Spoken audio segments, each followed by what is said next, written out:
it's pretty much right overhead of us, and we can see it starting to come down. I can't wait for us to hear the sonic boom through Dan's mic. Right. That is going to be incredible. It was so cool to hear the liftoff. And so once again, a successful on-time liftoff of Starship Flight 5. The ship has separated from the booster. The booster is there on your screen. It is making its way back to the launch site. We are going to attempt the catch using the chopsticks. We did hear the confirmation that the command was sent to the tower. We are go for catch. And in order to... And guys, we should just be about 30 seconds away from our landing burn. It's going to happen in 3 phases. We're going to land 13 engines, burn off all of that velocity. Oh, we can see it coming down through the plume. Booster coming in hot for booster catch. We're going to ignite 13 of those Raptor engines, and this view is incredible right now. You can see how fast this vehicle is moving on the left-hand screen. Landing burn has been ignited. We're now down to 3 Raptor engines. We can see those chopsticks now in the rear.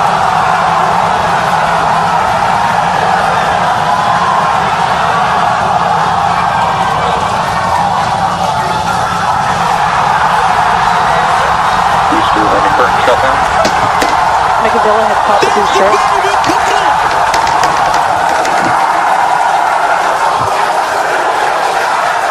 This is absolutely insane. On the first ever attempt, we have successfully caught the Super Heavy booster back at the launch tower. What an incredible view! Are you kidding me?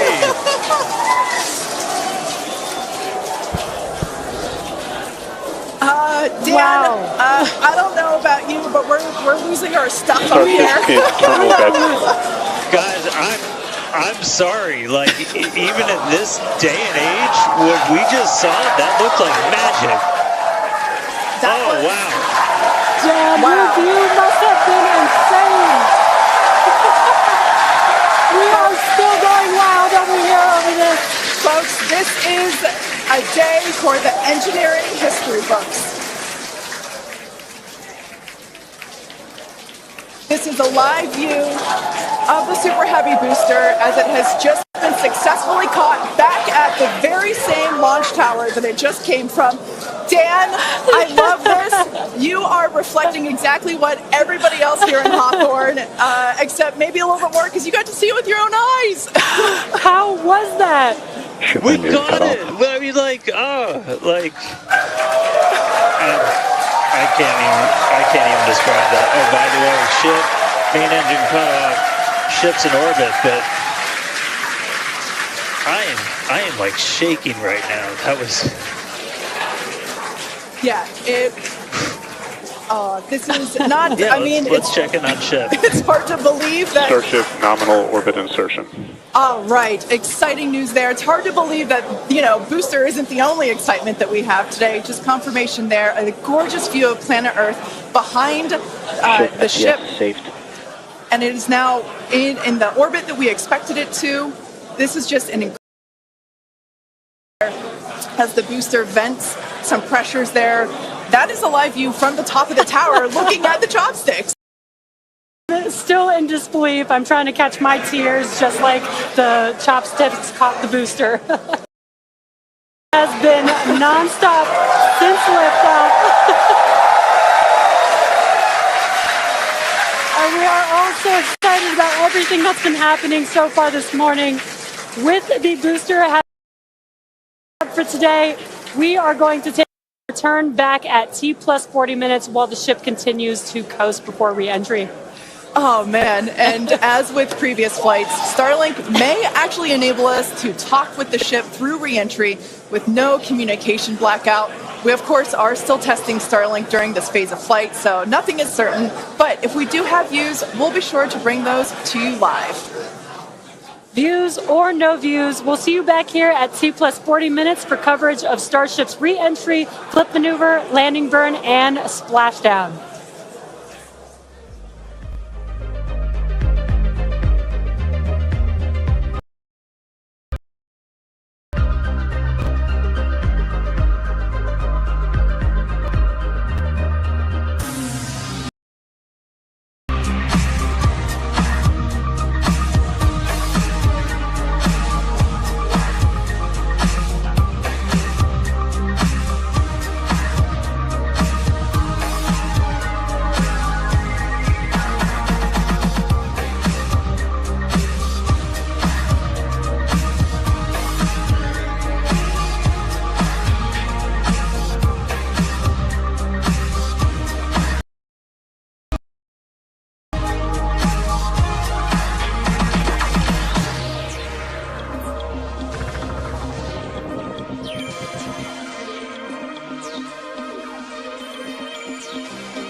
welcome back to Starship's 5th flight test.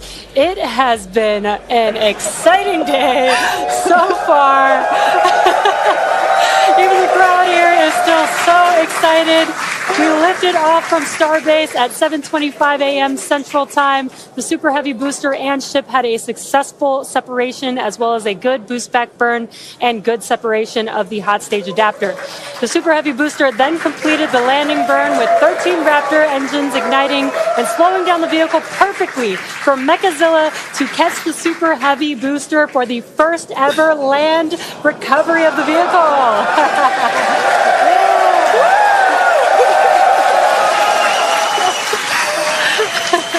Now, it is insane to think that we're not done yet. We still have, in about 48 minutes, the ship will re-enter. All the flaps that will today, not that could. The ship will re-enter the Earth's atmosphere. Now, as a reminder, one of the main goals of today's test flight is for the ship to make it through the extreme heat of re-entry and to do so in a controlled manner. We learned a lot about this phase during Flight 4 and, as a result, completely reworked the heat shield, but more on all that in just a minute. Now, re-entry is typically a portion of flight where we don't have communications with the spacecraft because re-entering, it'll be re-entering at about 8 kilometers per second, or about 5 miles per second of roughly orbital velocity. Now, those speeds, the spacecraft moving through the atmosphere results in friction and creates a plasma field around the vehicle. We saw this in action on Flight 4 thanks to Starlink, and wow, it was breathtaking. The blanket of plasma ends up distorting communication frequencies, so it's not uncommon to experience brief blackouts in communication, but hopefully that's not the case today.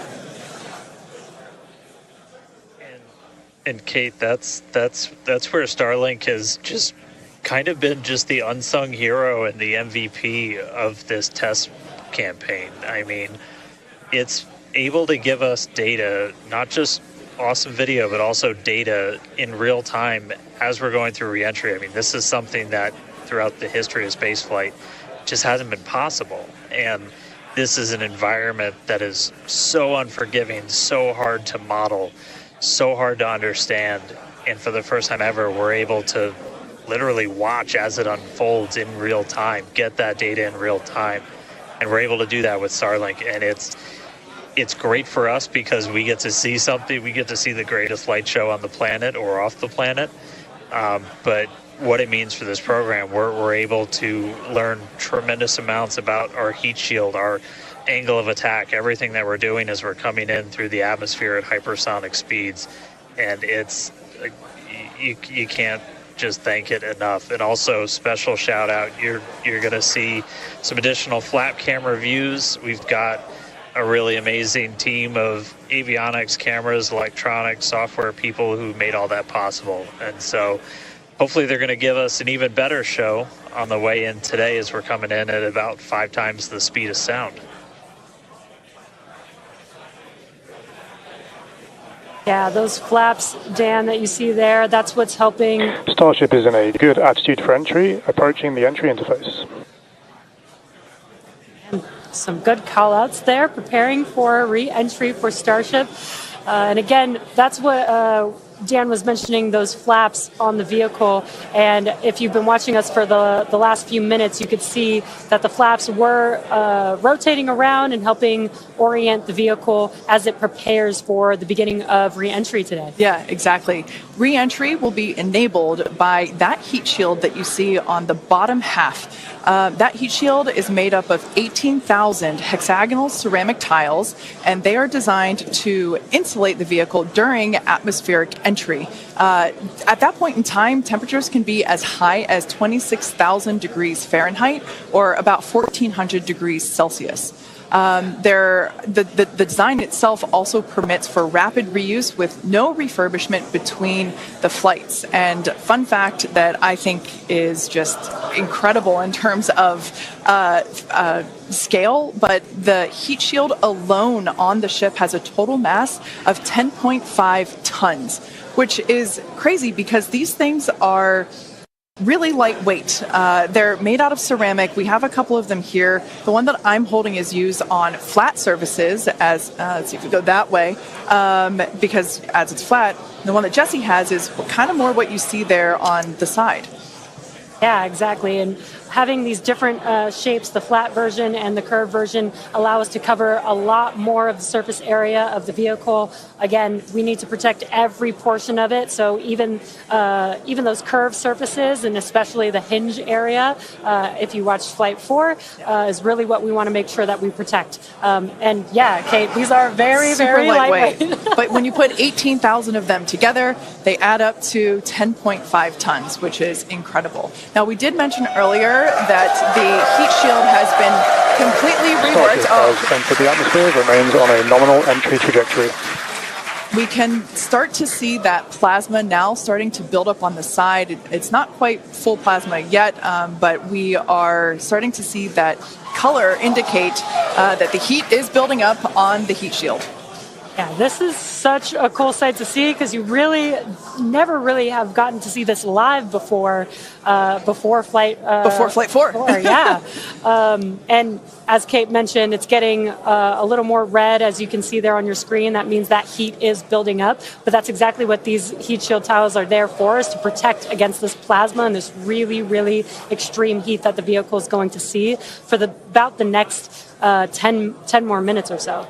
Yeah, so the ship will attempt to light the 3 center Raptor engines, and those are the engines that can gimbal or maneuver or point, and they do that to help flip the ship until the engines point down so that it can land using the Raptor's thrust in the ocean. So that will happen after we get through this re-entry period.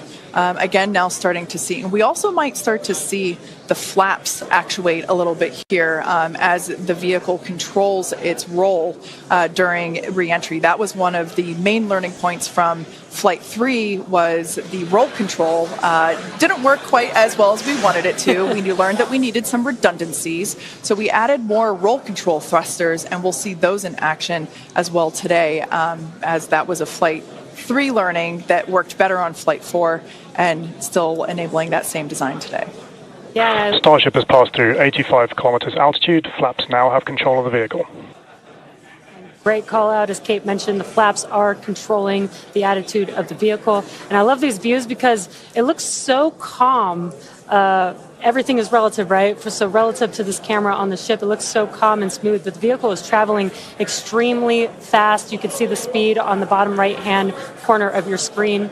Starship is designed to land on Mars where there are no runways or other humans to help out. So we also want rapid reusability. So we're doing propulsive landing instead of a more traditional means like parachutes. And so we will use the engines on this vehicle to help slow the vehicle down for a vertical landing. Yeah. Now, entry is going to basically happen in 5 phases. The first is low drag. That lasts for about 3 minutes. Next is high heating, and that beginning when heating increases above the heat rate breakup limit.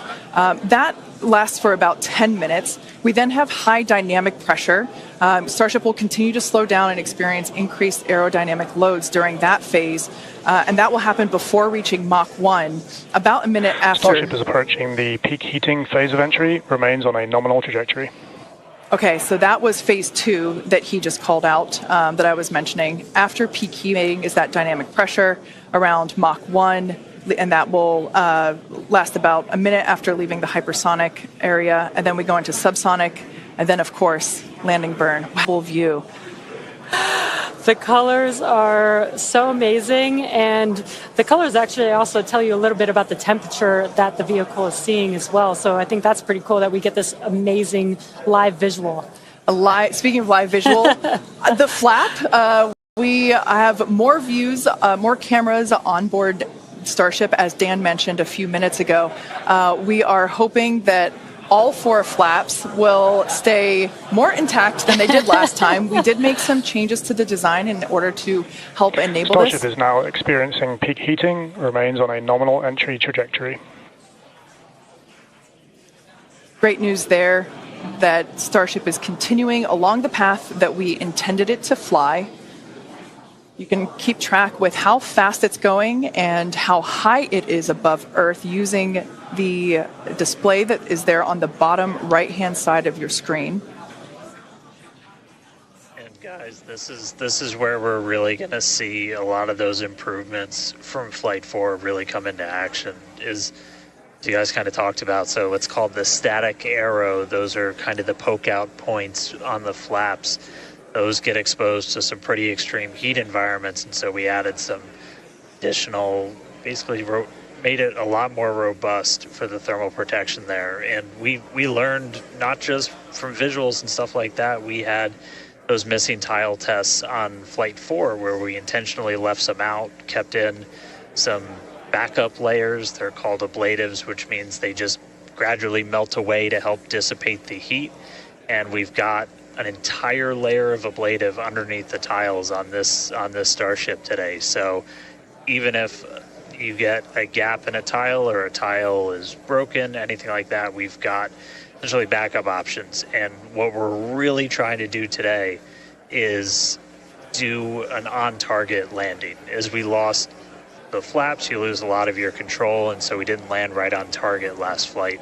This time we're trying to really nail the target within just tens of meters, and that'll just be a really huge step on feeling like we're closer to bringing a ship back.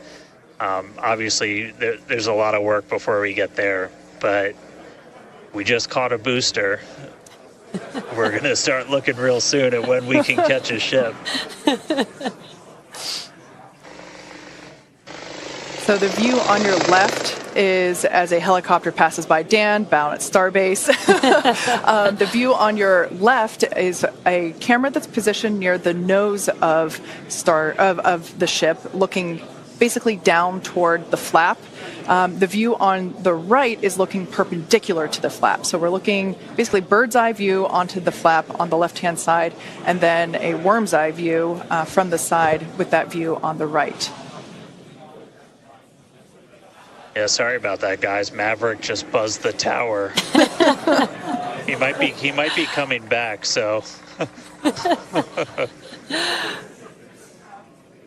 Now, these views brought to us by Starlink. It's incredible that we have this high-definition capability. In fact, that view on the left... Starship is now halfway through the peak heating phase of entry, remains on a good trajectory.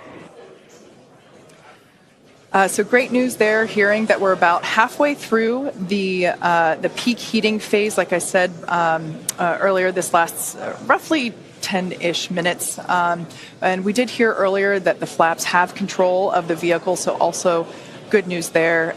It is incredible that we've basically had views the entire time. Right, yeah. Thanks to Starlink. My memory did black out a little bit after booster catch, so I think we had views. But all through the coast phase, we had some beautiful views of planet Earth behind the ship as it was in its orbit. Yeah, and I also do want to point out on your right-hand screen, we've got a more encompassed view of the flap. As we watched in Flight 4, the hinge area was the area where we got a little bit of that burn through. This view, this new camera view on the ship, will help us be able to visually see more of what's happening in that area. And again, we have improved our heating tiles, and so hopefully we've protected the hinge a lot better this time. Landing chill has started. But again, these views are additional to the data that we get on these flight tests that help enable us kind of put the data that we get in the computer to the visuals that we see and try and align those and use that for improvements in the future. Now, we heard a call out there saying that engine chill has begun. This is an indication that we are starting to flow a little bit of the super cold liquid oxygen through the hardware, through the Raptor engine, specifically the turbo pumps, to help ensure that the hardware is at the right temperature before we give a full push, a full flow of propellant at engine startup. So all of that to say, we are getting closer to the landing burn. We definitely are. And again, if you look at the bottom right hand of your screen, you can see the altitude that the ship is, and it has been slowly making its way closer and closer to Earth. We're currently at about 63 kilometers from planet Earth, and you'll see that number trend lower and lower as we get closer and continue through this reentry. Yeah, this is going to go on for a little, actually a while longer. We have about 10 minutes or so, roughly, before we execute the landing, the ignition for the landing burn, starting with the landing flip. So we're making a controlled reentry. This is one of the primary objectives for Starship today, is to demonstrate another controlled reentry, even more controlled than what we saw on Flight 4. And so far, that is looking good.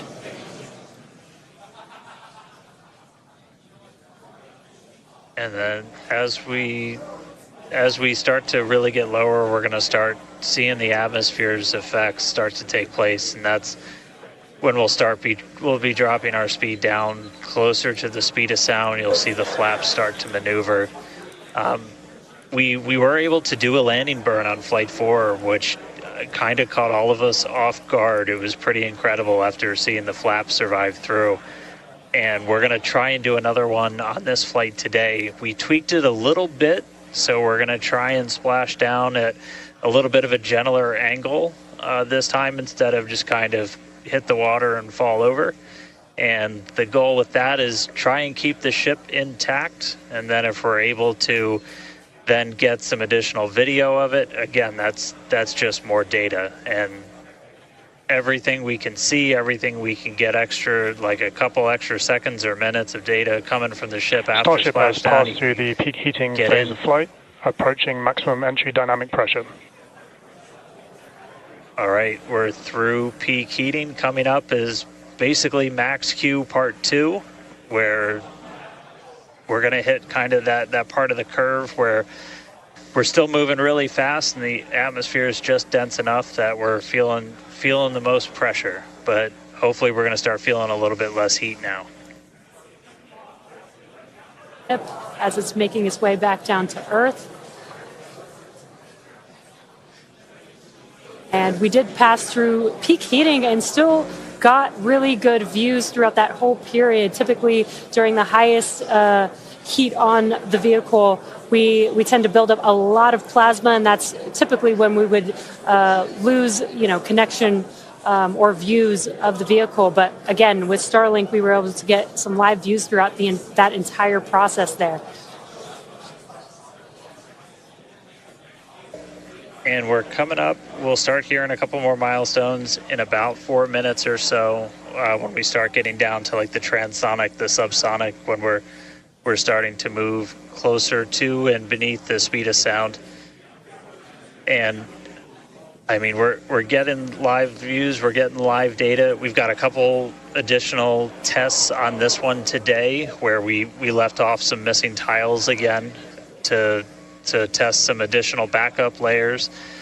We also have, I don't know if we can still quite see them in this view, but you may have noticed we had some kind of silvery looking tiles on Starship as well.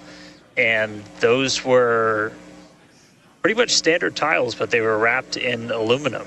And it was a pretty simplistic, straightforward one where aluminum starts to melt at roughly the same temperature where steel starts to lose its strength, not necessarily melt. And so if we see stuff melting, we know what our steel is going to be exposed to. But yeah, 59 minutes since launch, should be coming up on transonic and everything just about 3 minutes. Now the views here, we have coverage of all 4 flaps. We can see, so for those that perhaps didn't catch a glimpse of the vehicle before liftoff, there are 2 flaps at the forward end and 2 flaps at the aft end. The larger camera view that is there on the right-hand side of your screen, that is a view of one of the aft end or the bottom end flaps. We can start to see some heat buildup and peeking through on one of the flaps there in the top left-hand corner of your screen.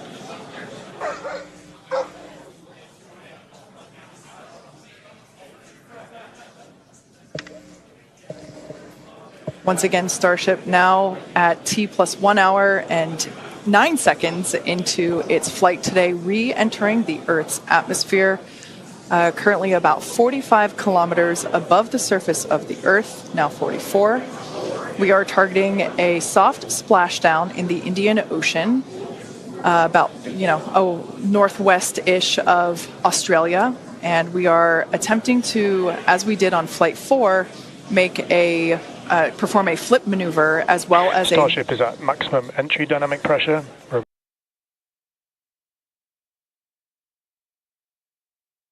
Q Part 2. So this is the greatest amount of aerodynamic loads that the vehicle will experience during its flight. It's coming back through the Earth's atmosphere. It was above the Earth's atmosphere in space where there was no friction. We can obviously see heat as evidence of that friction buildup. The atmosphere is actually helping to slow the vehicle down. If you're watching the telemetry in the bottom right-hand corner of your screen, you can see that speed decelerating rapidly.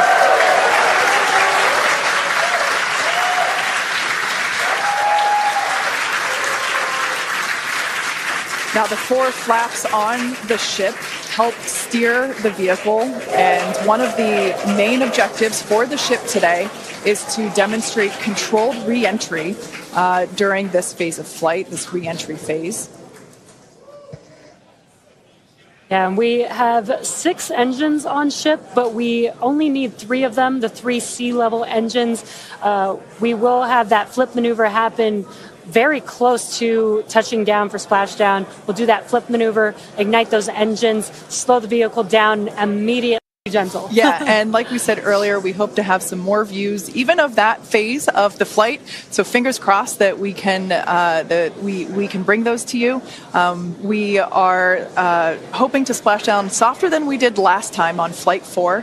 Right now, Starship continuing to make its descent back to planet Earth. Starship Mark II remains on a good trajectory.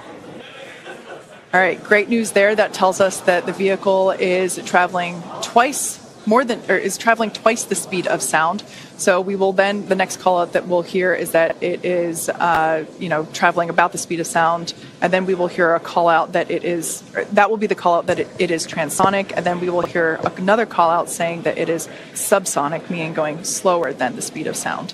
Starship is transonic. There it is. So at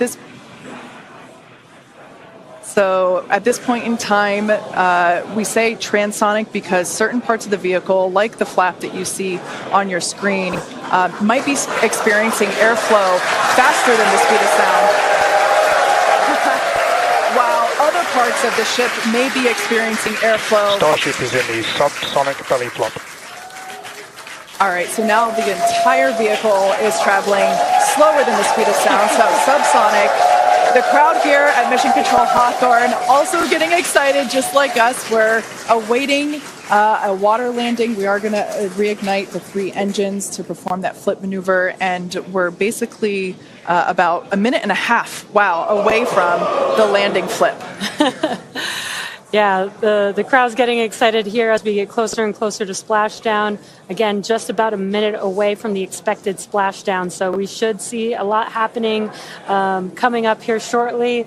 We're currently having a view of one of the flaps, and it is a little bit dark on your screen, but hopefully we'll get some good views of the ship as it makes that flip maneuver and touchdown for splashdown. Yeah, guys, we saw that speed drop like a rock. So we're doing a belly flip right now, or a belly flop right now. That's what's kind of, if you saw the high altitude campaign, that's the unique thing about how Starship comes back. So we've bled off pretty much all of the speed we're going to. We're essentially at terminal velocity. Starship is at 5 kilometers altitude, remains on target. 5 to go, coming up soon, landing burn.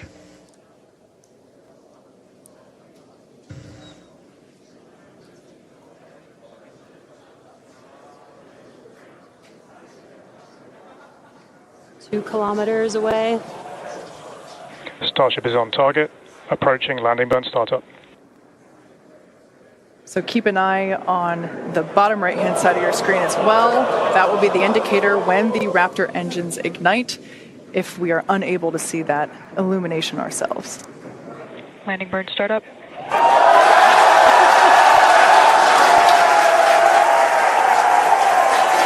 a cool view of the reflection of that landing burn. You can see the water just behind the ship.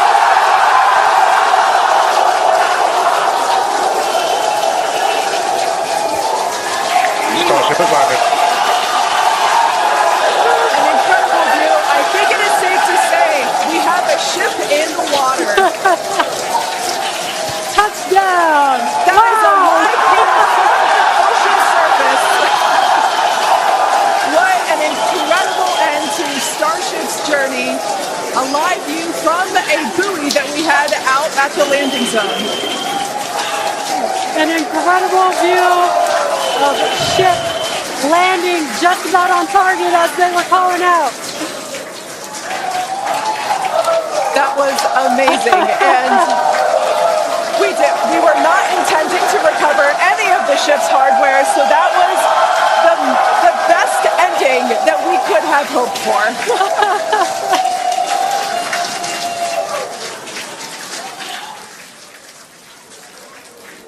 Man, I don't think we're going to be able to get a ton of extra video of the heat shield, but we hit the target. We hit the target.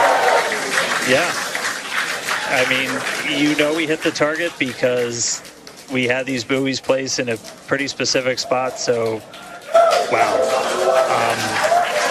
What a day. I feel like that's what I get to say. What a day. I mean, everything started off today with that launch. We were able to lift off towards the end of our window, 7:25 a.m. Central Time. 33 out of 33 Raptors in the way uphill. Successful hot stage. Booster came back. We watched it come down right behind us. Watched it get caught. And that broke my brain for a while. I'm really happy we had coast for a bit, but that's first ever booster catch, major step on the way to rapid reusability, and ship just gave us one heck of a show, making it through a controlled re-entry this time, flaps intact, made it down to the water. Hey, starships were meant to fly, and it sure as hell flew today, so let's get ready for the next one. Over to you guys. They were meant to fly, and they were also meant to be caught by Mechazilla. Yeah. It's been such an incredible day today. Congratulations to our teammates and to everyone who supported the Starship program. And thank you to all of our future customers for your support. And we'll also like to thank the people of Cameron County, Texas, as well as the Coast Guard, the Federal Aviation Administration, the Government of Mexico, and the Australian Space Agency. Now be sure to follow SpaceX on X for more updates on today's test flight and, of course, for future Starship news. Today was amazing, but the SpaceX action isn't over yet. Soon Falcon Heavy will launch NASA Crew-8 astronauts. So congratulations again to the SpaceX team. What an amazing launch and an even cooler catch. Thank you for watching, but we're going to leave you with an awesome recap of what has been the most epic day.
launch.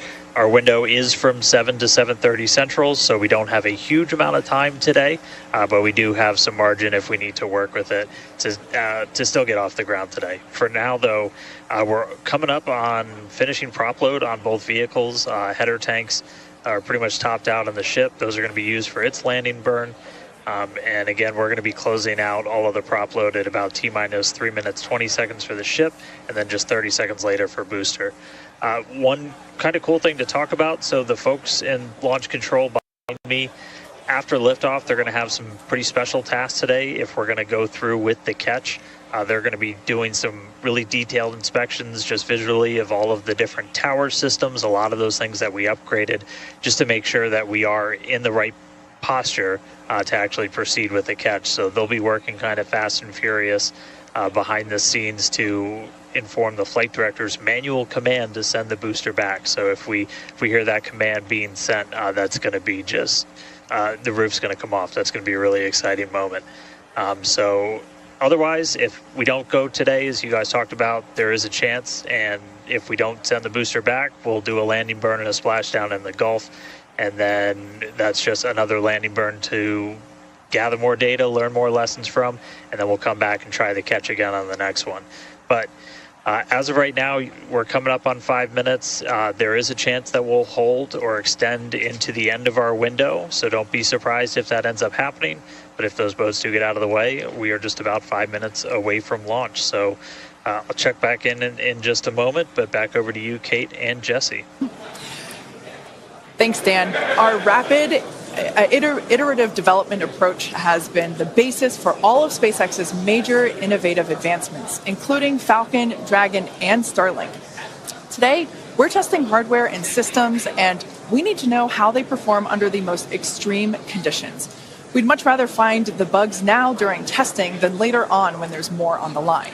And to reiterate, while we do determine an acceptable level of technical risk on our vehicle and pad in order to learn as fast as possible, we accept no compromises when it comes to the safety of the public or our team. So that is to say, this is only the fifth of many future flight tests of Starship before it becomes fully operational. You might remember the Starlink panels that are incorporated into Starship, and you can see them there on your screen, those rectangular panels on Starship's nose cone. Starlink brings us the epic views in space and on re-entry, and also helps deliver us the critical flight data engineers need to continue development. In addition to enabling our rapid iteration on Starship, Starlink is also enabling life-saving communication here on Earth. SpaceX is sending tens of thousands of Starlink kits in response to Hurricanes Helene and Milton, and providing free service through the end of the year to support recovery efforts. The Starlink team also worked with T-Mobile to activate our direct-to-cell satellites to provide basic texting on T-Mobile and emergency link carriers of those in affected areas. If a phone connects to a Starlink satellite, it will have 1 to 2 bars of signal and show T-Mobile SpaceX in the network name. SpaceX's direct-to-cell constellation has not been fully deployed, so these services are being delivered on a best effort basis. Starlink is enabling life-saving communication here on Earth and continues to help us push the limits in space. In the short term, by providing great views and real-time data on our next few flights, particularly through re-entry, which historically is a blackout period for all communications.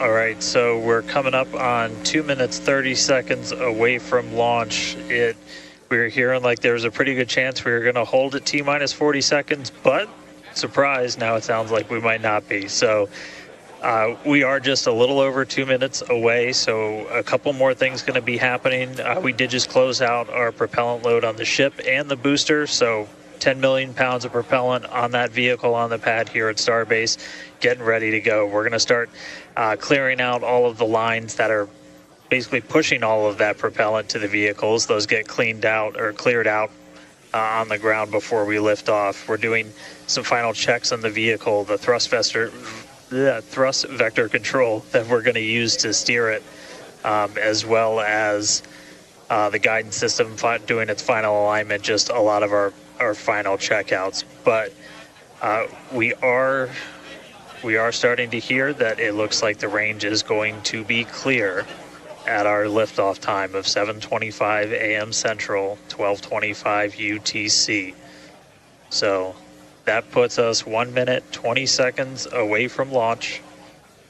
Still not tracking any technical issues. That range clear is the only thing that's been potentially poking at our launch. So I'm going to start to quiet down. We'll hear our flight director for today, Tristan Pierce, give some of the final call outs. As of right now, we are 1 minute away from liftoff.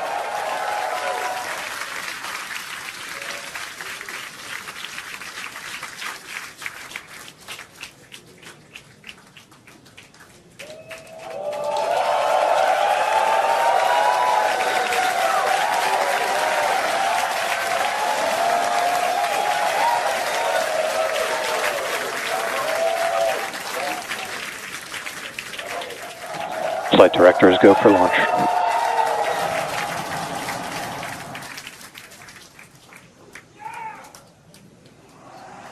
Best words you could possibly hear, 20 seconds away from liftoff.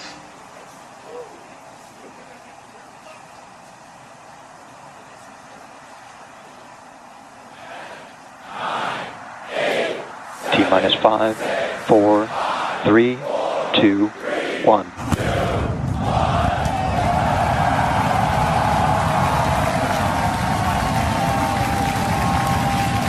We have liftoff.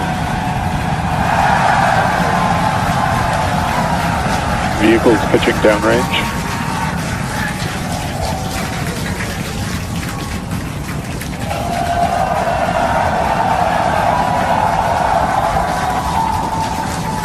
Booster after chamber pressure nominal.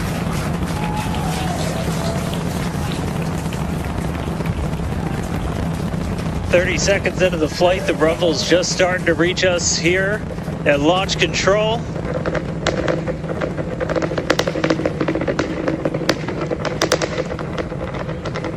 Booster and ship, That avionics is the power, sound telemetry nominal. of 33 Raptor engines.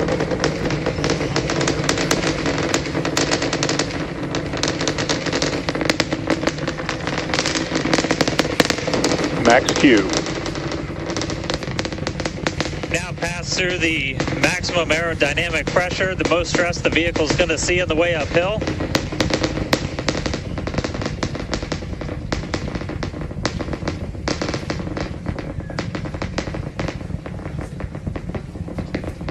All right, our next major milestone coming up, it's going to be hot staging. We're going to see the engines ignite on ship to push it away from the booster.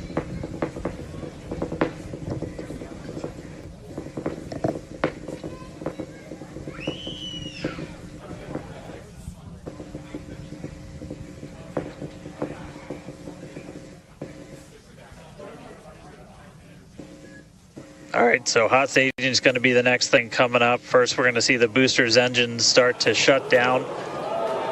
All but 3. We're going to do what's called most engines cut off instead of main engine cut off, because 3 are going to keep going. And then we're going to see the engines on ship ignite.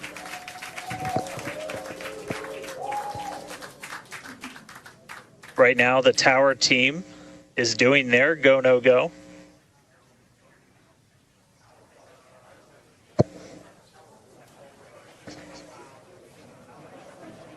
And we might hear some really good words soon, too. All right.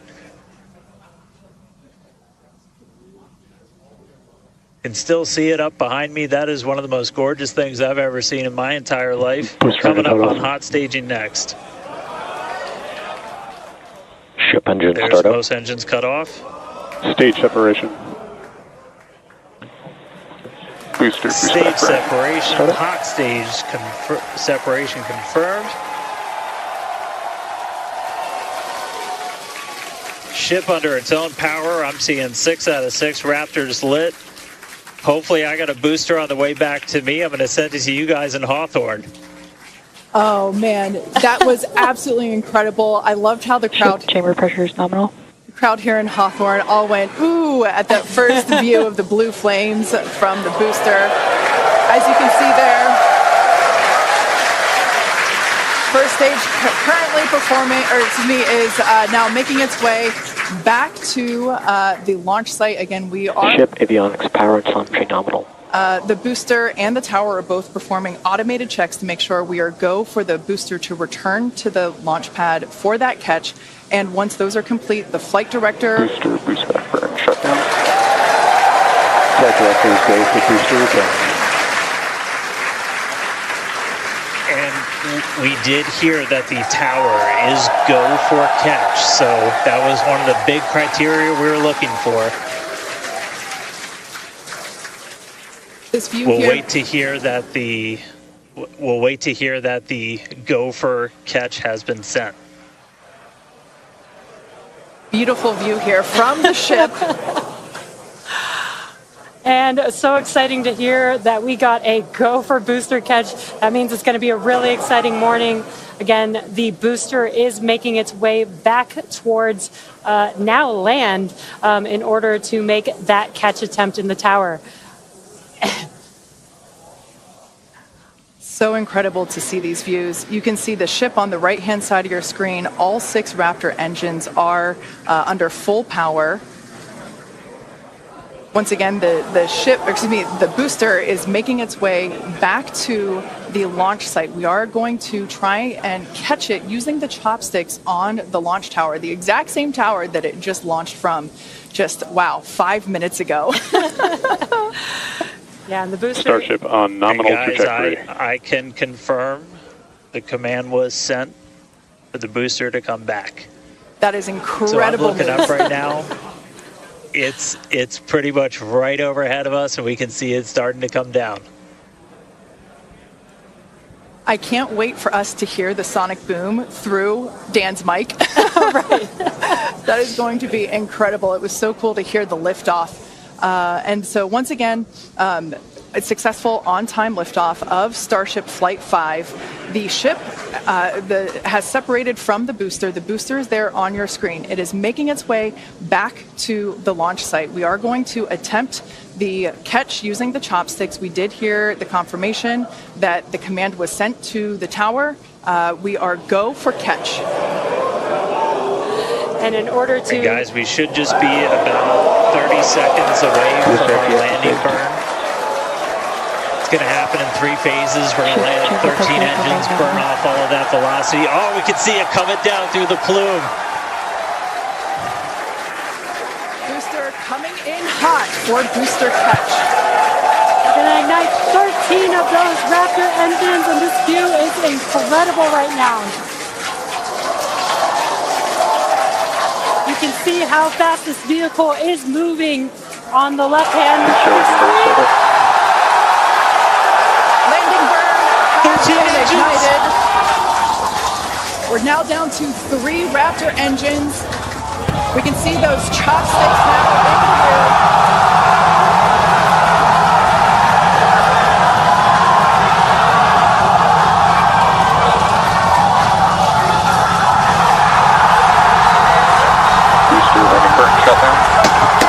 Make a go ahead, pop the booster.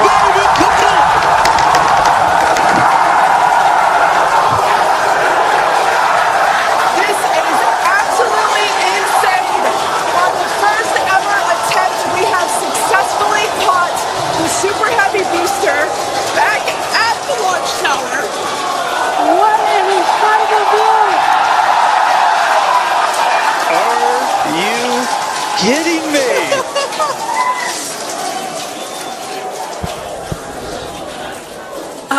Dan, Wow. I don't know about you, but we're losing our stuff up here.